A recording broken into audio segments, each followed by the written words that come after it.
All right, Spectre time. Brotherly love, fellowship and love, cornbread. All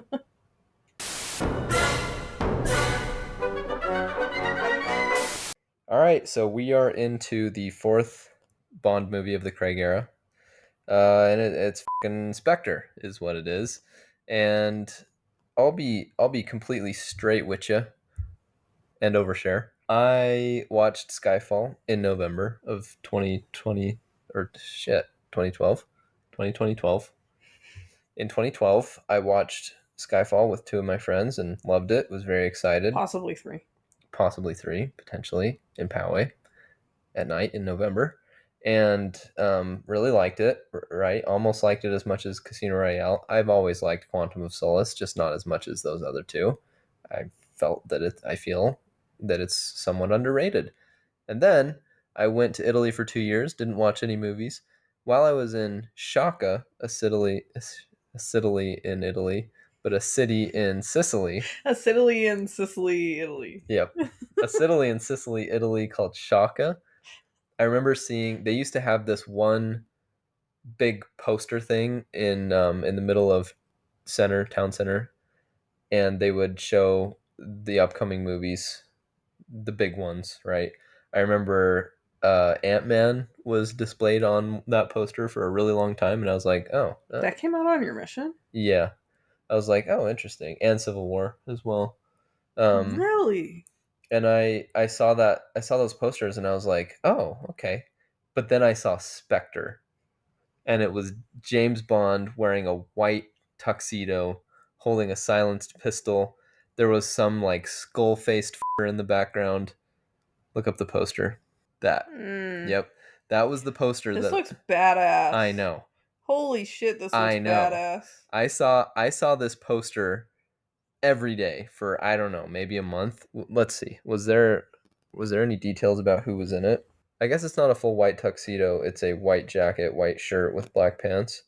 But I zoomed in a little bit when I saw that picture just to read the fine print as you do, and a particular name stood out to me. Mm-hmm. I saw Christoph Waltz was going to be in this movie, and I had seen Django Unchained. I had seen Inglorious Bastards, so I was before, and I was like, "Oh hell yeah, this is going to be the best," because he's probably the villain, right? He's got to be the villain. This is probably going to be the best villain of the entire series. Love Silva, love Lashif, but this is probably going to be the best. So these are my expectations that I'm building up in my head as I'm trapped doing this religious service mission for 2 years and can't watch movies. I'm thinking about all the cool ones that I'm going to watch when I get off. Star Wars was the big one, right? The Force Awakens came out during that time as well. So that was number one, priority number one. I ended up watching Creed like right after that. Really liked Creed, but Spectre was like near the top of the list, hovering near the top of the list, like a specter, if you will. And the first time I watched it, when I came back, I was very disappointed by it, and I did not like it at all. Tell them about the intro. And what intro? Where the title? Yeah, let's talk about. Do you want to talk about that now? Yeah. Okay. Well, since you're talking about your mission. Oh, sure. So, anyways, I was on. So you know that Bond movies do a fancy intro with a song, Cool animation. animations and images and graphics and whatever. Video. And As we were watching the one for No Time to Die the other day, I was just like sitting there stressing out about how long it must have taken yeah, to the do that. animations for it. So the one in Spectre sucks ass. It actually sucks. You know what I mean? Yeah. It's like, because Casino Royale has the whole casino motif, it makes the background looks like a casino floor. Bond is very stylized, fighting these very stylized henchmen, and then when he punches one and it falls off a cliff, it shatters into a bunch of diamonds. Or he'll shoot one and he'll explode into a bunch of hearts. It's very, very casino-y, very cool. I like the one in Quantum of Solace. It's just kind of cool and vibey and dark, like lots of desert, lots of dunes. That movie ends in the desert. Skyfall basically tells you the entire plot of the movie if you pay attention to it. No, in hindsight, I guess you wouldn't be able to predict it, but like these intros in the Craig era, at least, they always like tell you something about the movie. In Spectre, it's just a bunch of naked women. Like rubbing up on Bond. Right, that's all it is, with some octopuses, because that's the logo for Spectre. It's kind of just awful. And then especially coming off my mission where you're not supposed to be watching stuff like that, or you're not on your mission, definitely you're not supposed to be watching stuff like that. And that was one of the first movies I saw when I got back. I was just like, oh no. what am I doing? Why am I watching this? But then also I want to talk about the song. Because who was it? It was Sam Smith. Yeah. Sucks. It sucks. Yeah. I remember, like, as we've been doing this little Bondathon.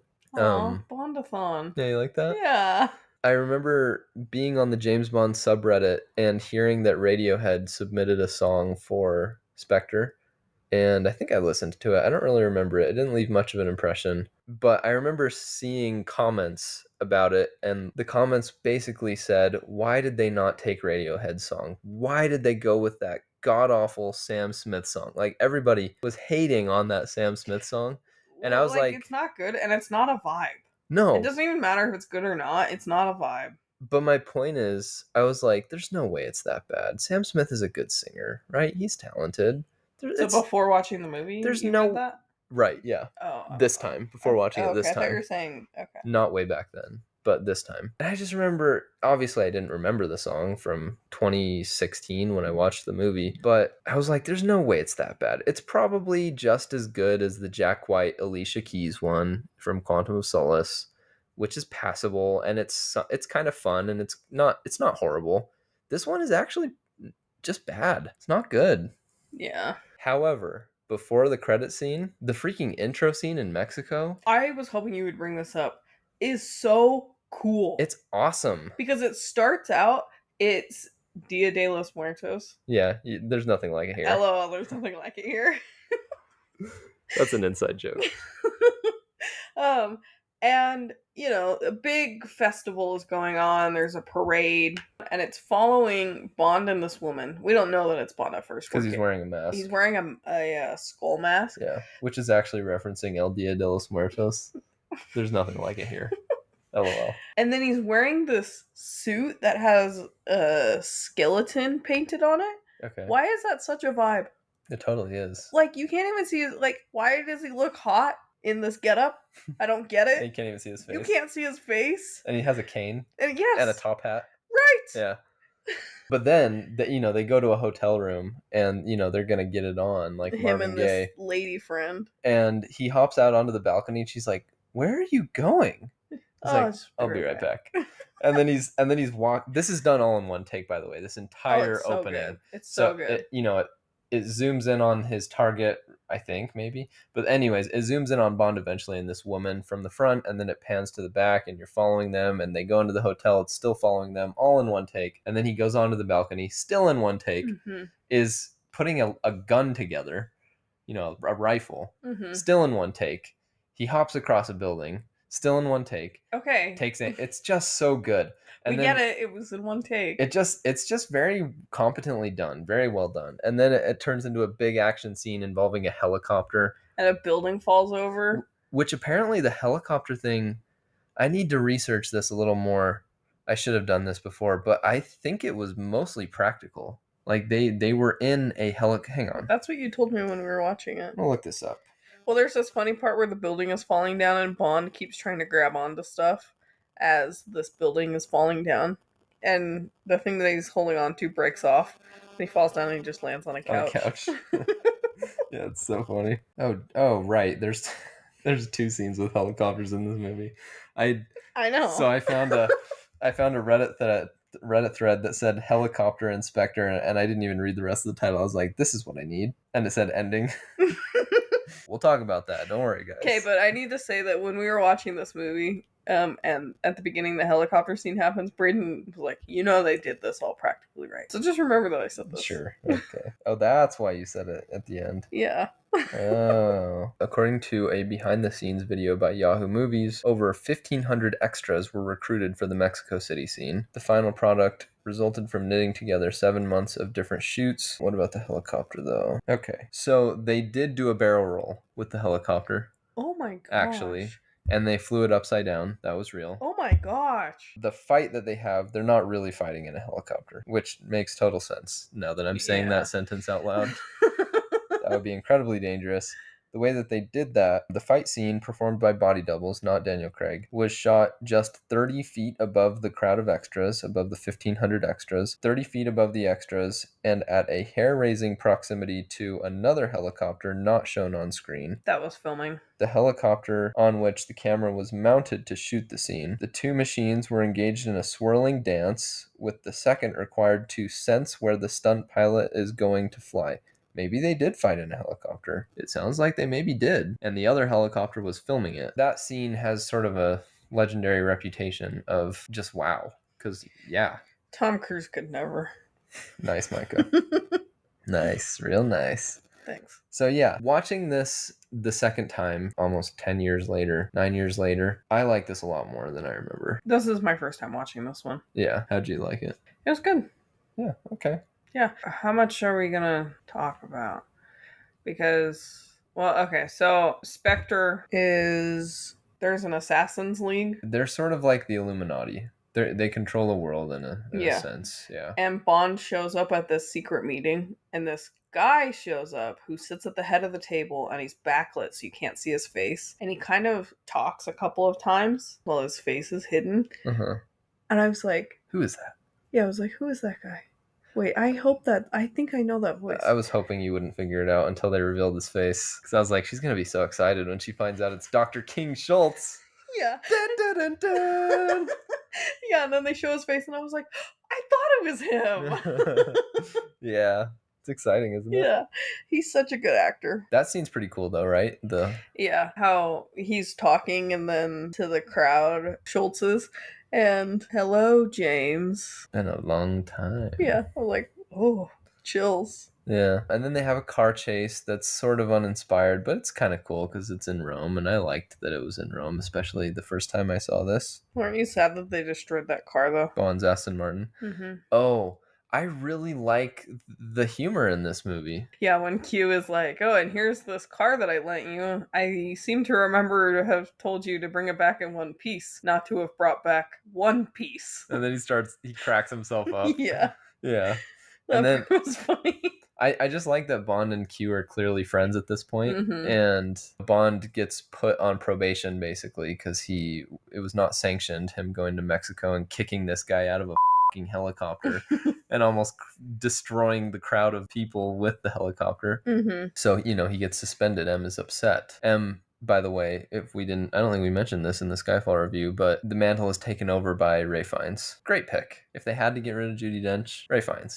Not going to complain about that. Well, yeah, and when he's on probation and then he calls Moneypenny and she's with someone. Yeah. Who's that? Well, I just liked how, so they inject Bond with this smart blood, which, it's a movie, so you gotta roll with the punches on that one. It's basically just a tracker. It's a tracker. And Bond is like, Q, can you do me a favor? Can you just lose my signal or whatever so I can go and do whatever I want, do what I gotta do? And so Q's like, oh, that's the thing. So the thing about this 007, obviously the smart blood is in beta right now, so it's not uncommon for us to lose signal in the first 24 hours. And then Bond keeps looking at him, 48 hours, but after that it'll work perfectly. I just liked that a lot. I thought that was really fun. Yeah. Really, this movie's a lot of fun for the first 2/3, I think. There is an action scene on a train, a fight that happens on a train that's really freaking good. Mm-hmm. Very brutal, very intense. Bond is losing. Mm-hmm, for most of it. Kind of just wins by the skin of his teeth. Yeah, he honestly gets lucky by his environment. Right. Is the way that it's portrayed. I liked how they brought Mr. White back. Yeah. I enjoyed having that storyline tied up a little bit. Really, the first 2/3 of this movie, I think it's a lot of fun. It's a lot of fun. Also, Leah Seydoux, the woman. Yep, has been introduced. Do you like her as an actress? Yeah. Would you be shocked if I told you she's the heiress to like $1 billion fortune? Really? Yeah, but yeah, she's a good addition. What do you want to talk about? Because most of my notes have to do with what I don't like, and it's the last third of the movie. I want to bring this up so that I remember to talk about it on spoilers. So, like I said, I have not seen this before. Or I had not seen this before. And I'm pretty sure we watched No Time to Die in theaters. Yeah, we did. And there's someone that is in No Time to Die that I was confused was in it. And now I understand why the storyline is continued, because they are in this movie. Mm-hmm. Okay. I was surprised by that. No, I just want you to start talking about some of the things and I'll just jump in. Okay, so we need to rate it. Yeah, because there's stuff that I want to talk about in spoilers mostly. Okay. Sorry for not talking about this too long, but again, most of the notes that I have to do with the last third of the movie. So we're gonna rate it now, and my rating will make sense after spoiler section. I personally think that this is the weakest of the Daniel Craig James Bond movies. Yes, even weaker than Quantum of Solace, and it's actually not even close for me personally. I think I gave Quantum of Solace a 7.5. I would give Spectre. I mean, the first time I watched it, I would have given Spectre like a 5. The second time that I've watched it years later, I did like it a lot more. So I think I would give it 6.5. Feels harsh, but I think I'm going to give it a 6.5. But here's the thing. I would enjoy watching it again. I'll give it a 7. I think I'll give it a 7. So half a point under Quantum of Solace. They're both just, in my opinion, not in the same weight class as the others. So 7 Skellington Masks out of 10. That's fair. I think I agree with you. You know, there has to be one that's at the bottom of the rank. Mm-hmm. You know, and I think this one has a lot of things going for it, but there's just things that I don't really understand that I can't talk about until spoilers. Yeah. So I still enjoyed this. Like I said, I've really been enjoying this Bondathon that we're on. Yeah. And I would still watch this again. I think I would like to watch it again sooner than later just to get more out of it, maybe. Yeah. Maybe I'm missing something. I'm not exactly sure. I think I'm going to rate this a 7.5, racing on the Tiber out of 10. Okay. So spoilers ahead. I recommend not listening to spoilers if you think if you haven't seen this. But also some of it is surprising to me. It's surprising, but in a dumb way, in my opinion. I don't think you're missing much if you spoil this for yourself. Okay. Personally. So with Micah saying don't listen and me saying go ahead and listen, you decide what you want to do. I just was glad that I didn't know. Okay. Is what I'm saying, basically. So the character you're talking about is Leah Seydoux's character, right? Madeline. Yeah. So I had no idea that, because in all the other... She was from Spectre. Yeah, that she was from Spectre. Because in all the other movies, no woman carries over. Except Vesper gets talked about, but you never see her again. Well, Vesper is a major part as a phantom, right? As a Spectre, if you will. Yeah. Of Quantum of Solace. Well, of Bond's life. Even now. And in No Time to Die and in Spectre. So like she's haunting him. But she gets mentioned. Yeah. But she's never in another film. Mikey, you forgot about M. M is in 3. Okay, but you understand what I'm saying. Sure. You know? Love interest. And so Madeline is in No Time to Die, and I was confused, and now I understand. Yeah. So the last third of this movie just falls apart, in my opinion. There's so much that I'm just going to go through my notes. So Blofeld, by the way. Schultz? Ernest Stavro Blofeld. Did you even catch that when he told Bond his name that he was going by? Because his name was Hans Hubermeyer or something German. When Bond was growing up with him or whatever the fuck. Yeah, I didn't like that. Yeah, I'm going to talk about that. But Hans Stavro Blofeld has been a classic James Bond villain for years and years and years and years. You know that Austin Powers meme where like the guy goes like this? Mm-hmm. That's Blofeld. They're making fun of Blofeld. Holding his pinky to his corner of his mouth. $1 million. That guy, Dr. Evil, is a straight up clone of Blofeld. Okay. And I actually watched a video about this last night. It's really fascinating. Basically, it's funny to think about because Bond created this villain that became sort of iconic and like the iconic spy villain in Blofeld. And then Austin Powers memed it. And now the Austin Powers villain is by far more famous than the original. Mm-hmm. And then when it came time to bring Blofeld back into Bond for Spectre, they were like, well, we can't just do Blofeld anymore because people are going to think it's just Dr. Evil because he's surpassed, whatever. But the funniest thing that they did was they decided to make Blofeld and Bond adopted brothers. I hated that. And one of the twists in Austin Powers is that Austin Powers and Dr. Evil are brothers. Oh my so gosh. in their effort to distance themselves from the meme version of Blofeld, they made it even stronger. Yeah. Why did they do that? There's no reason for Bond and Blofeld to be brothers. I know there's literally a reason, and they came up with the reason, and the reason was after James's parents died, Blofeld's father raised James. That's dumb.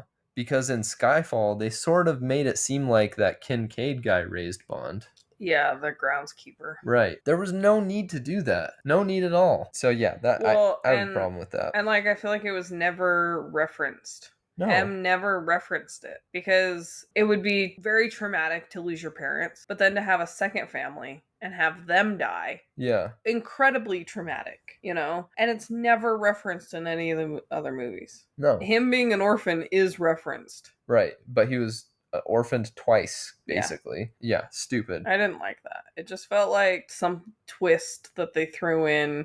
It was unnecessary. They could have just had Schultz be the bad guy without that connection, in my opinion. Dr. King Schultz. Yeah. Yeah, we're mixing up names. What's even his name?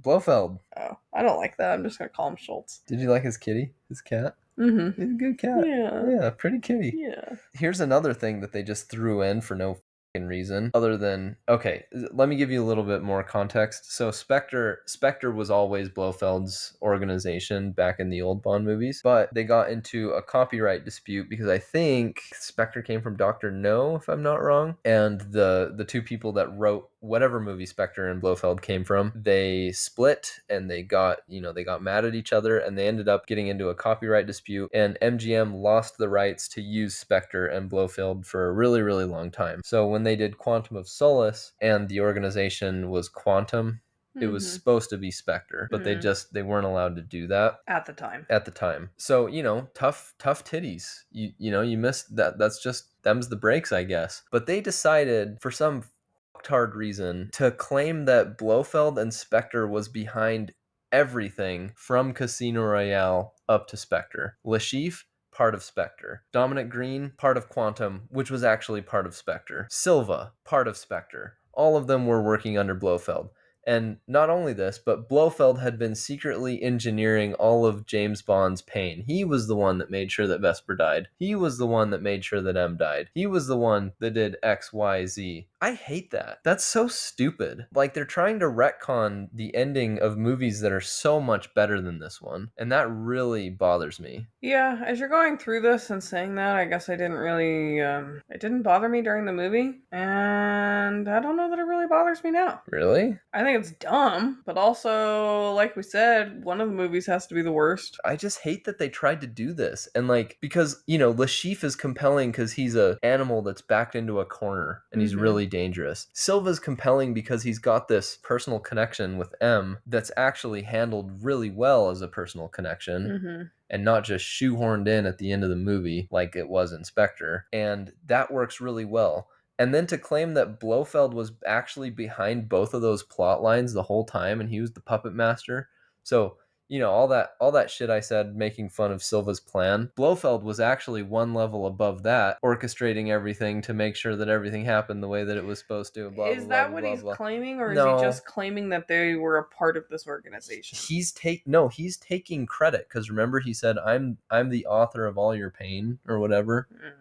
So yeah, he kind of is taking credit for everything that happens in Casino Royale and Skyfall and Quantum of Solace. Are you sure that he just doesn't have such a big ego that, like I said, he's just taking credit and they were just a part of this organization? No, he says, I'm the one. Did you think it was a coincidence that all the women in your life keep dying? And just in general, this guy being set up to be a scarier, badder villain than Le Chiffre or Silva is so unearned. Yeah. And it feels so just shoehorned in, and they don't really give Christoph Waltz anything interesting at all to say or do in this movie, and he's kind of just he's wasted. He's totally wasted. And that was such a letdown for me. Also, Bond and Madeline in this movie not nearly as compelling as Bond and Vesper in Casino Royale. I think they handle it way better in No Time to Die, but in this one I'm not really buying it that much. Again, I don't think I had an issue with it. No, I'm not really getting the chemistry. Because, like, what do you mean it's Bond? Yeah, but Bond and Vesper had chemistry as soon as they met each other on the train, where they're just going back and forth and back and forth and back and forth. And I'm going to be keeping my eye on our government's money and off your perfectly formed arse. And he's like, you noticed, even accountants have imagination. They're frenemies, right? And they go from frenemies to even deeper frenemies to he saves her life. She's starting to warm to him. And then they fall in love. And then he decides he wants to leave the service. And then he gets betrayed. That whole arc is totally believable. But in this one, Bond meets her. She doesn't like him, doesn't trust him. He saves her life. She still doesn't like him, still doesn't trust him. They go find the L'Americaine or whatever. She gets drunk, decides that she likes him all of a sudden. And then freaking Drax the Destroyer shows up on the train. They kill him together. Then they're all horny. And then they sleep together. And now all of a sudden they're in love, apparently. And she says, I love you really quickly. I was thinking that, when Drax shows up, it's crazy how someone can be in a bunch of movies, but then one movie is what they're known for. Mm-hmm. Like Drax. Because he shows up and I was like, what the heck is that Drax? It's Drax. Yeah. He's actually really good in this movie, I thought. Yeah, as a scary, hulking presence that doesn't really say anything. I kind of like it. I mean, I know he's growing as an actor and he's taking on more challenging roles, but I kind of like him this way. Mm-hmm. I don't want him to get typecast or whatever if that's not what he wants, but anyways, the point is I thought he did good in this. Another thing that I don't like is how they escape the compound. MI6? No, when they're in Blofeld's compound. Oh yeah, how everything just blows up magically. Yeah, that. And then it's so when that happens, one thing gets blown up, right? They set off a bomb, and then somehow the whole thing goes up. No. They escape outside of the building, and then they're trying to escape, make their way to the helicopter. On the way there, he blows something up outside, and that triggers everything. Yeah. And the whole thing goes up. Literally, the whole thing in a chain reaction of explosions, and then one huge explosion at the end. Yeah. That doesn't make any sense. What is it with, like, locations in this series being in the desert and just being built on dynamite, apparently? Yeah. Like, the foundations were made of dynamite? Well, and, like, they're all chain linked together to one dynamite on the outside. Yeah. That if you happen to find it and light it, then the whole structure...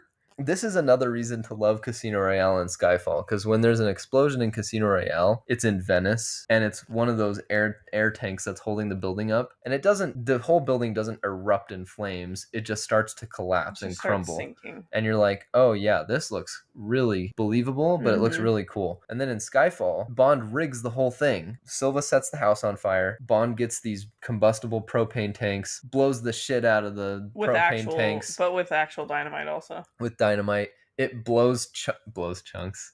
It blows chunks into the helicopter, and then the helicopter crashes into the house, and that's what causes the big explosion. And you're like, yeah, I'm buying that. Yeah, this looks awesome. But then in Spectre, it's like Bond shoots a pipe that's on the ground, and then... That's what I'm saying, chain reaction to the entire compound exploding? Yeah, the whole thing goes nuclear all of a sudden. Yeah, it doesn't make any sense. Well, and the fact that there's cars escaping at the end. Did you see that? No, I missed that. That's how... Blofeld got away? Yeah. He got away. Even though something exploded at his feet... Yeah. And all he does is get a scar. But at the very end, Madeline gets taken and she's kept hostage in this building, and Bond has to go and save her before the time runs out. And Schultz is in a helicopter watching, and... Wait, I don't want to talk about that yet. Because really quickly, the other thing that I didn't like about that compound scene, I wrote, Bond goes Call of Duty mode at the compound. And what I mean by that is nobody can hit him. Mm-hmm. But he hits everybody in like one shot, and he's getting headshots. This is just getting to the point where, no, I don't like how that was so easy for him to do. That action scene wasn't very good, in my opinion. The other thing I mentioned in the Skyfall review is Silva doesn't play with his food necessarily. He tries to shoot Bond on the lake. Blofeld plays with his food 2 times. He's messing with Bond, gives him enough time and enough exposition to set his watch off and escape. That made me cringe so much. That made me want to throw up watching that. The torture scene? Yes. So you like that torture scene better than the getting hit in the testicles with a rope? The drilling into him, ugh. Just the thought of that made me want to throw up. Yeah, but it just doesn't work as well as the Casino Royale one, in my opinion. I don't know. That's fine. Because he's just doing it to be an asshole. And he's playing with his food. And of all the lessons, apparently you were behind Casino Royale. Apparently you were behind Skyfall. Apparently you were behind Quantum of Solace. Have you not learned? Just kill him. Yeah, but he wants him to suffer. Yeah, but this guy wiggles out of... He's Houdini. He gets out of everything. Bond? Yeah. Stop messing around. Okay, fine. Whatever. He wanted to torture him. But then why do you try to play with your food a second time? In the building. In MI6. Yeah, and trap him in a building. Of course he's gonna escape. Come on. Blofeld is a dumb villain. Yeah, but it was pretty badass when Bond and Madeline escape MI6 and they're on that boat as the building's falling behind them. Yeah, you like that? Yeah, I thought that was pretty cool. Okay, now let's talk about Okay, yeah. So Madeline is captured. Bond has to save her inside of MI6, and he does in the nick of time, right? But there's a helicopter that Schultz is in watching, and Schultz thinks that Bond has died, and so the helicopter starts flying away. I think people are gonna be confused. You calling him Schultz? I hope not. Call him Hans. Why is that better? Hans Landa, Inglourious Bastards. Oh my gosh, I should just call him every name. Yeah. Like I said, Bond and Madeline escape. They're on the boat, but Schultz has thought that they've already died. And so as the helicopter is flying away and Bond is in hot pursuit in a boat, he's trying to shoot down the helicopter, and he ends up shooting it down. And it goes and lands on a bridge. And Micah said.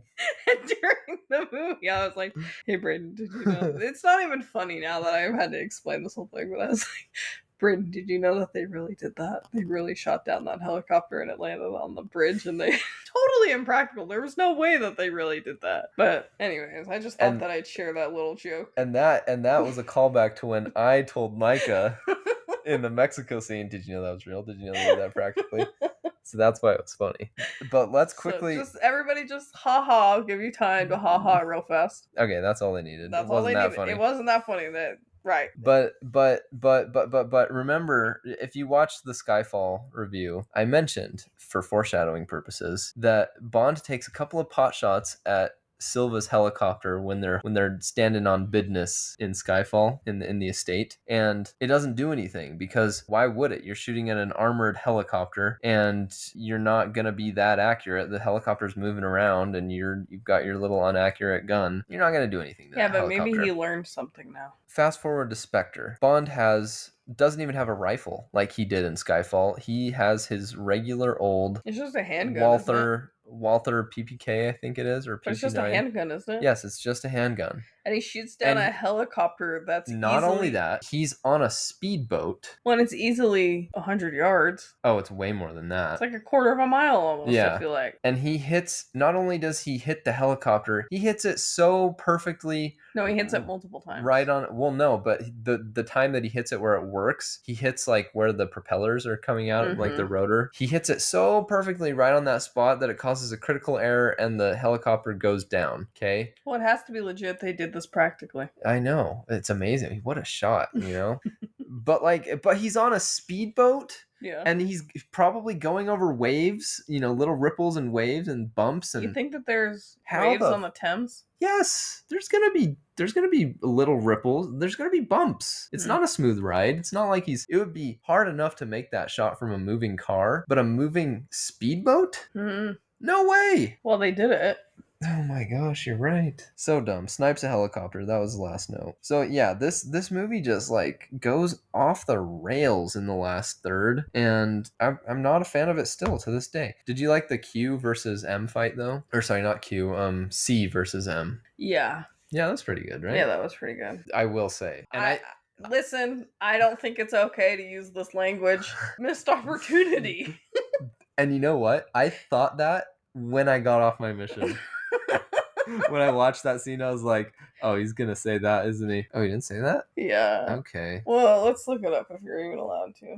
I guess so. Let me just tell you what the thing was. C is this new guy who is, imagine Big Brother personified. He wants lots and lots of surveillance, everything computer. And M doesn't like this because M's a little more old school. Turns out that C is working with Blofeld. M finds out. They confront each other. And C is like, you're moronic, M. But I guess that's what M stands for, doesn't it? Moron. And then he pulls out a gun, call back to Casino Royale, and tries to fire it. Click. No bullets. M's like, and now we know what C stands for. And then he pulls out the bullets. And any red-blooded American or red-blooded Englishman would assume that Voldemort is about to call is about to call Professor Moriarty the C word.